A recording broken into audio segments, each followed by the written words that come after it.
On April 5th, 1975, a conference entitled The Central Intelligence Agency and World Peace was held in New Haven, Connecticut, on the campus of Yale University.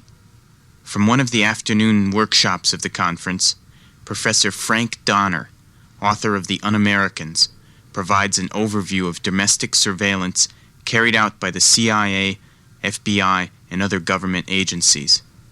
He also details the extent and legality of spying on American citizens. Frank Donner. I want to talk to you about domestic political intelligence, which is not merely a mode of operation, but a mode of government, a clandestine system of social and political controls that outruns the forms of law.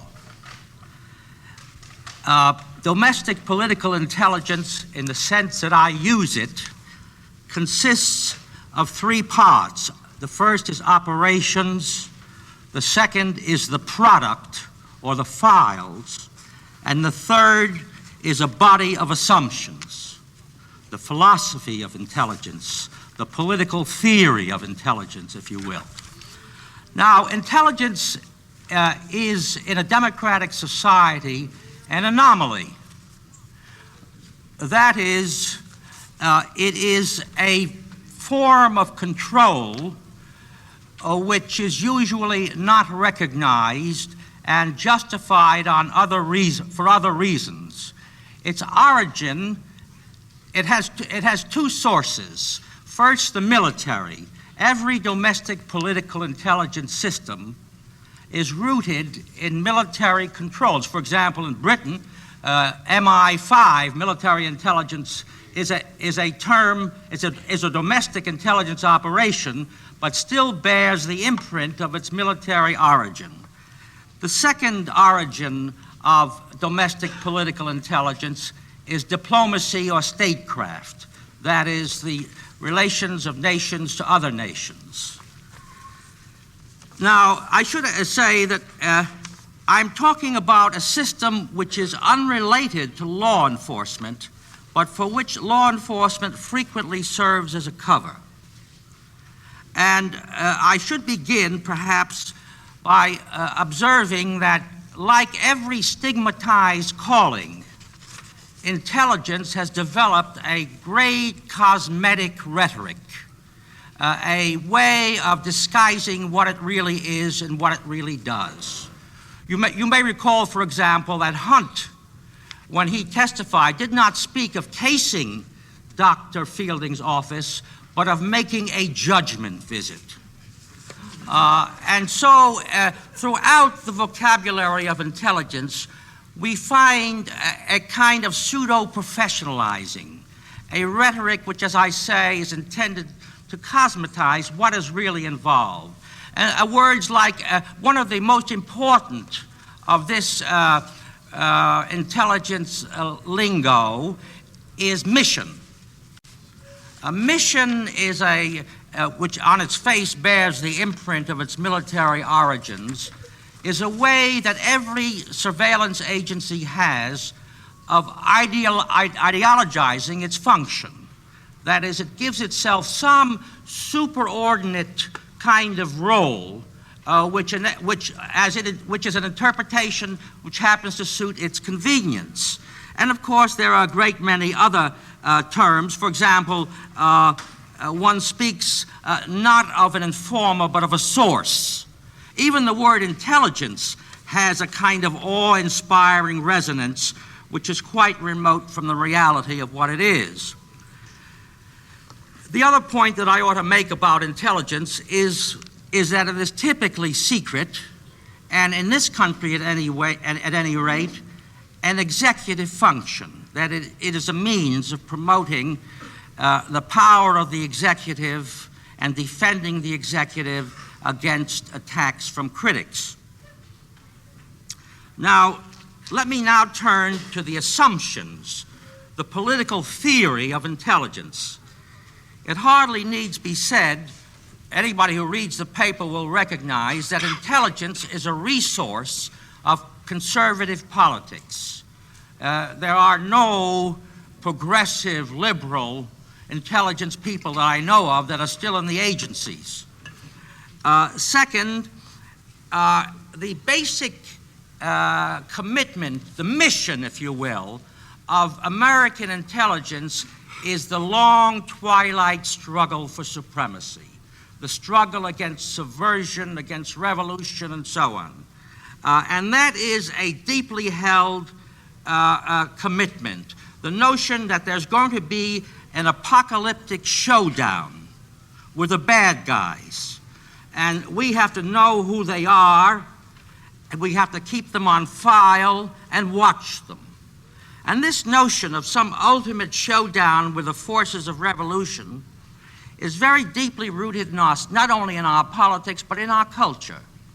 And its origins really go back to the American response to the Russian Revolution in the 20s.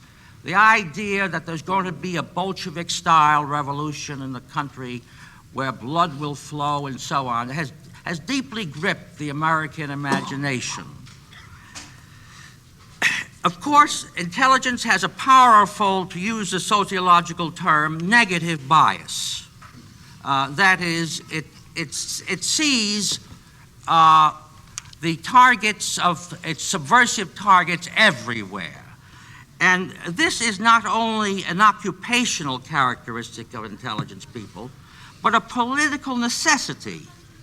In order to justify its existence, especially in a democratic society, it must naturally exaggerate the power, the intentions, and the number of the enemy. This is the source, of course, of the constant funding that intelligence receives over the years.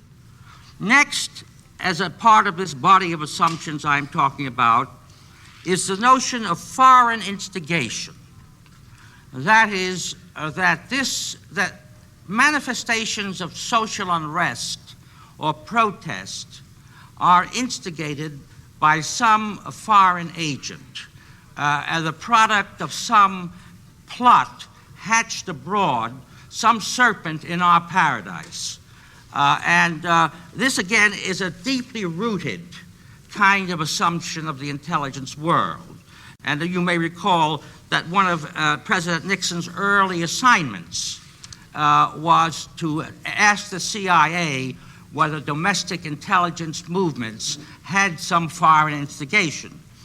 And he was enormously disappointed to learn that it wasn't so, especially after one of his transcripts revealed that Mr. Haldeman said, wouldn't it be a good idea to label all this peace stuff as part of a foreign plot? So now I come to another aspect of intelligence, which is that it individuates social protest and dissent. The great scare figure in the intelligence world is the agitator. This sinister fellow that comes in to an otherwise contented scene and disrupts. This notion that protest has no social dimension, but is simply the product of subversive agitation, is a very deeply held assumption of intelligence. And finally,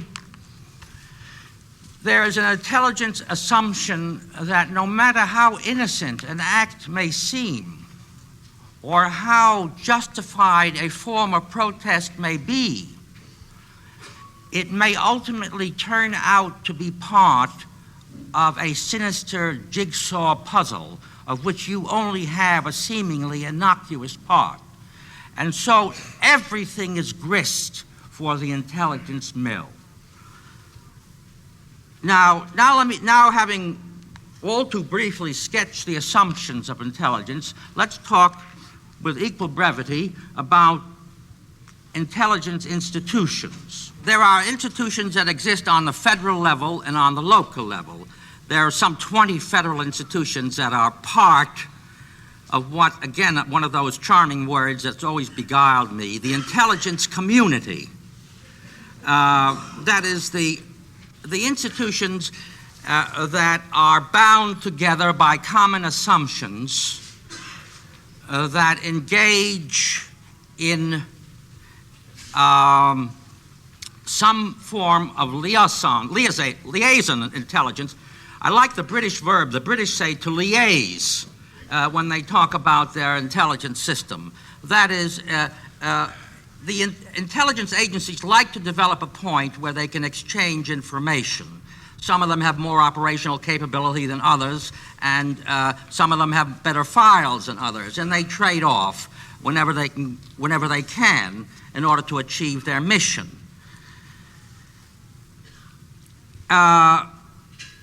Then there's, of course, the CIA, the IRS, the Civil Service Commission, congressional committees. These are all basically have some intelligence functions, some more than others.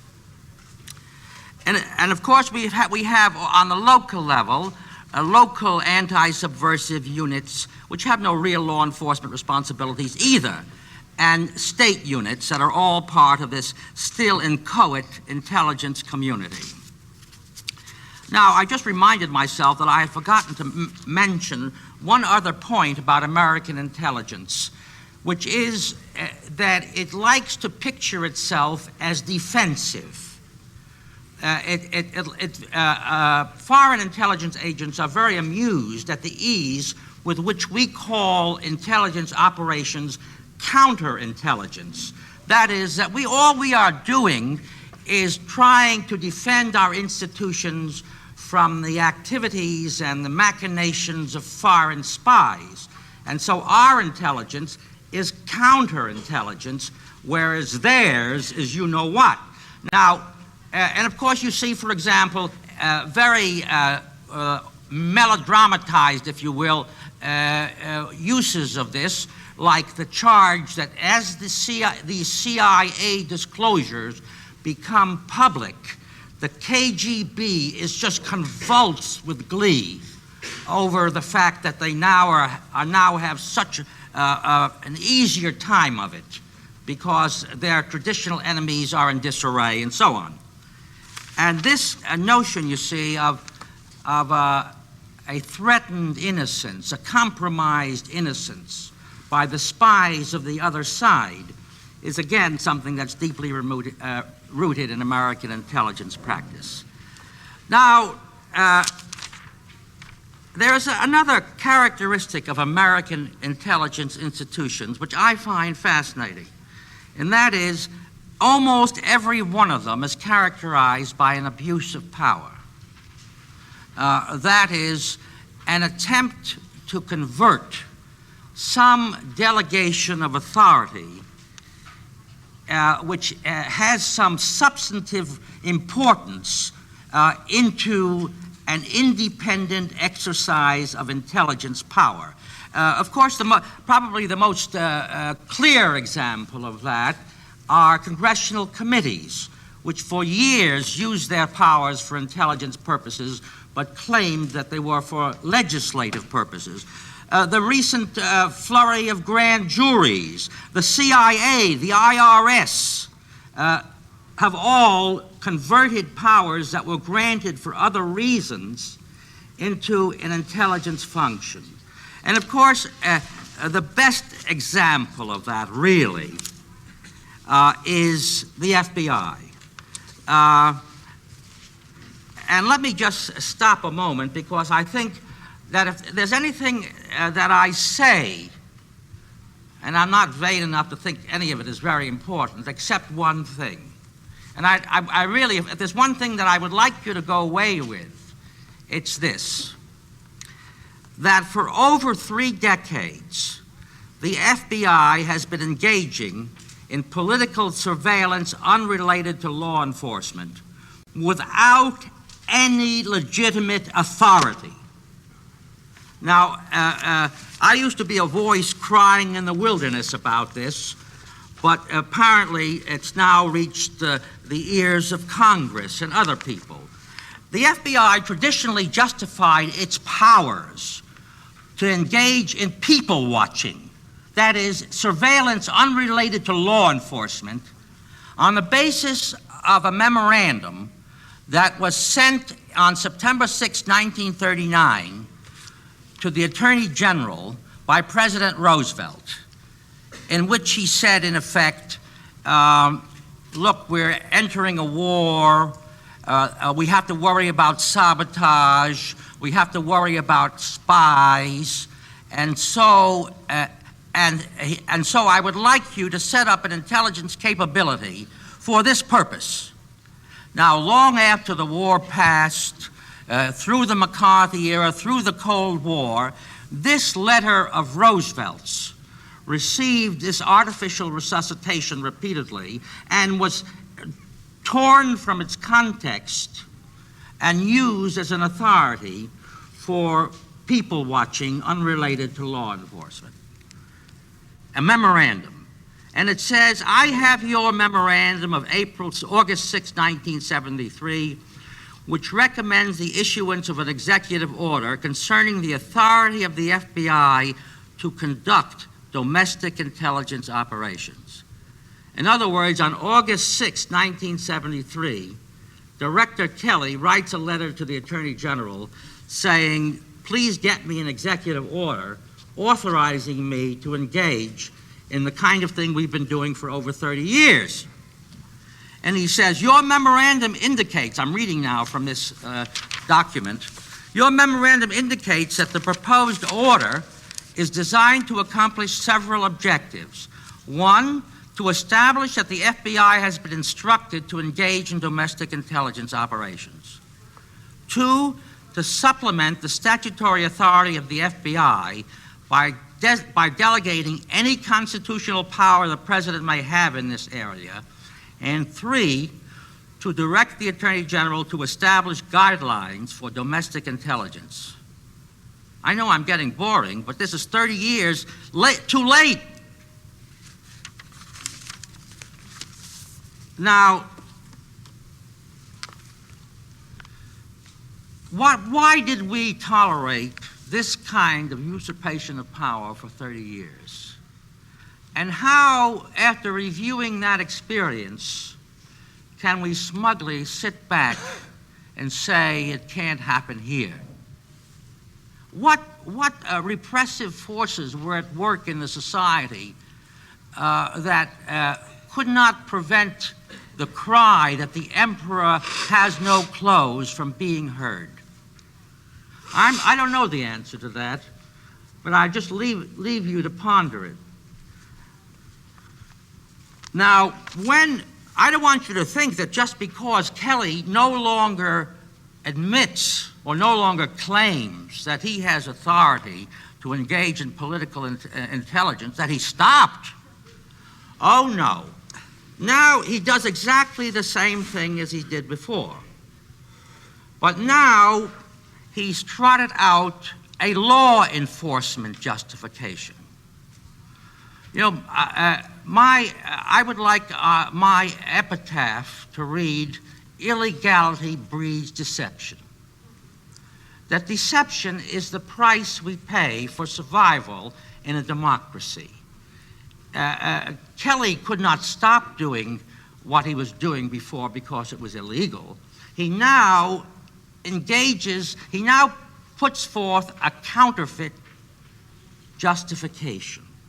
The counterfeit justification is that all these people that he's been watching are revolutionaries, they're embryonic saboteurs, and that he is merely enforcing the laws against sabotage, against treason, against sedition.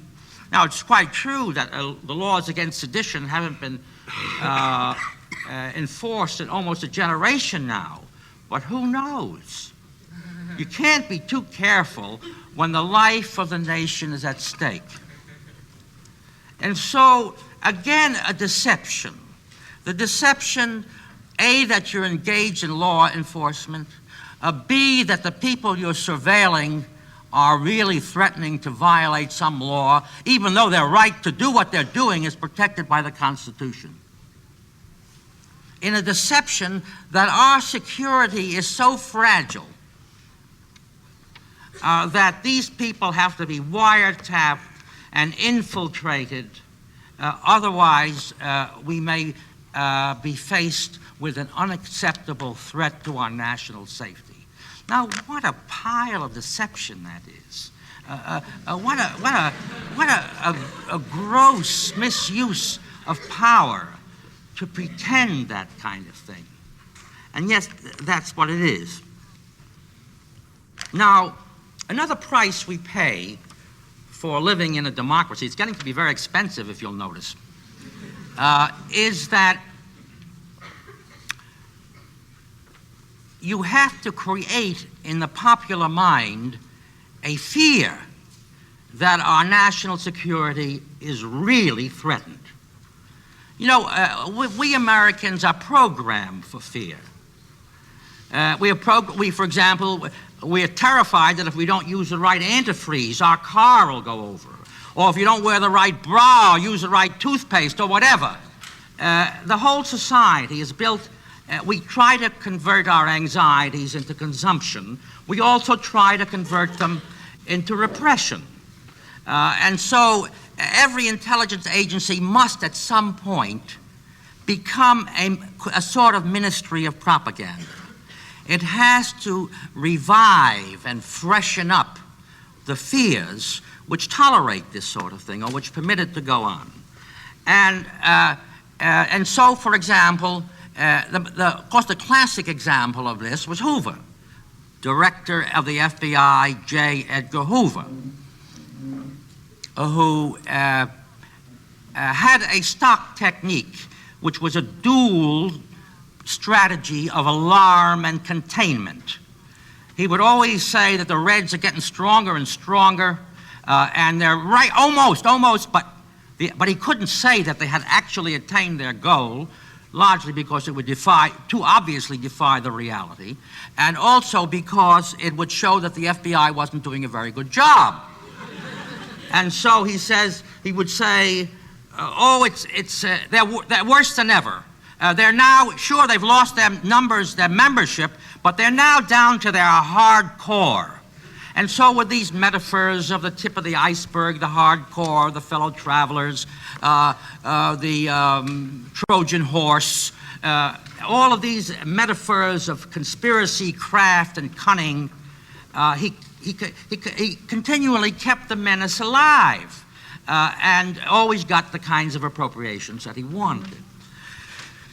And of course, this is, as I said, this is the price in a totalitarian state. You just do it. But here you have to lie about why you have to do it, because there are norms that you have to comply with. Now, and so we have this kind of, we've been victims of this kind of manipulation in propaganda for a very long time. Now, you mustn't think that Hoover didn't know better, because part of every intelligence system is some form of professional evaluation. And Hoover had reports that that the Communist Party was not gaining in power. He had reports that the Socialist Workers' Party was not gaining in power, but he suppressed them because it didn't suit his purposes and threatened his mission. Marvelous word, that mission. Now we come to operations. Operations of any intelligence agency are systemic. That is, they're an interrelated, unified body of tactics for acquiring information and for other purposes as well. And we have, I think, concentrated almost too much on the operations, and I think we're sort of turned on by things, these operational kinds of modes like wiretapping informers and so on. The important thing to recognize about American intelligence operations is that they are not purely passive. The fiction, you see, this is another one of those deceptions. The notion that all these people do is go to meetings and take down reports year after year of the same thing, Joe Blow and Alice and Mildred all came to the meeting, and it was voted so-and-so. And you filled 187 linear feet of file space for 1 year with this kind of garbage. No. Every intelligence operation ultimately becomes aggressive. Ultimately, the operation is not a means to the end of enlightening a decision maker, but an end in itself, a means of harassing, of creating a fear in the subject. And of course, we see that in the media papers and in many other places. And so this is the important thing, that intelligence, you see, if this were a rational system, here you have the FBI, it's collecting all this intelligence. Now, everybody knows that a secret police system is not supposed to make policy decisions on the basis of the intelligence it collects. It's supposed to channel it to some decision-making body. But the FBI never channeled anything. It used this as a kind of, part of a guerrilla warfare, if you will, against its subjects, a kind of ongoing political warfare. And so I can't, of course it engaged in counterintelligence programs. We know about the 6 that have been made public, but they've been doing this for a long, long time without formal counterintelligence programs. Incidentally, there's another beautiful use of the word counterintelligence. That is, we were only doing this, we were only harassing the black activists and the peace forces and the Communist Party and the Socialist Workers' Party because we were trying to frustrate their attempts to spy on us. Simple. So it's called counterintelligence, but what it really is an institutionalized form of the kind of aggression that is implicit in the domestic political intelligence system. Now I want to speak very briefly about files. Files have a fascinating mystique. When Attorney General Stone in 1924 went to J. Edgar Hoover and said, I want you to cut out all this political intelligence stuff and only investigate when there's probable cause that a crime has been committed. That's the standard. He also said to Hoover, unfortunately, we can't eliminate our files. That would require an act of Congress. And so we have forests of files, the living and the dead, the children, the fathers, the sons, the grandchildren, and of course with technology, these things are the technology not only of automatic data recording, but of retrieval and reproduction.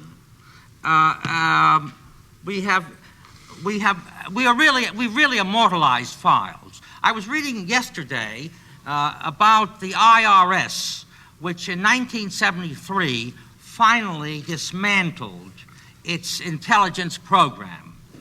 And I was very eager to see what they would do about the files. And I'd say, now we're going to see that they're really going to destroy these files. Oh no, they said, in their memo, they said, we're going to select certain files in, and we're going to select certain files out. They couldn't even bring themselves to say that they were going to destroy those files because they had been gathered in defiance of the mandate of the IRS and totally illegally. So it's very hard for us to destroy a file. It's like destroying a child. Now, everybody's getting restless, and I just want to mention one other thing. We know this from European intelligence systems, but we never seem to learn the lesson that every intelligence system ultimately becomes a mode of blackmail. Fouché knew about all his enemies because his enemies' mistresses were in his pay. And Hoover knew about his critics in Congress because he had something on them. And he knew about his allies, and he had their support because he had something on them. And he knew about the enemies of his allies because he had something on them. And so Hoover built an enormous system of blackmail, full of personal data of all kinds. It would make your flesh crawl to see the kinds of things that are in the FBI files about people. And some of them will start out by saying, this is not a security investigation. So we have gone the whole route. We have reproduced in our time, in the past 50 years, the very same experience that we are so quick to denounce and criticize in the repressive autocracies of the 19th century. I'm afraid and almost cynical about the possibility that Congress will do anything about it. You know, intelligence agencies have what I call a Barbarossa syndrome. When things get bad, they retire to the cave and wait for improvement. And all they will do now in this adverse climate is, again, to wait until the climate changes, when they will emerge and be doing business as before. Thank you.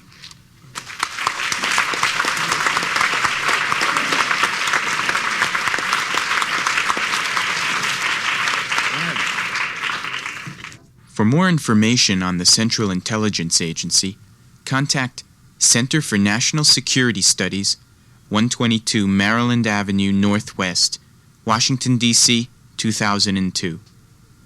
This program was produced at radio station WWUH in West Hartford, Connecticut.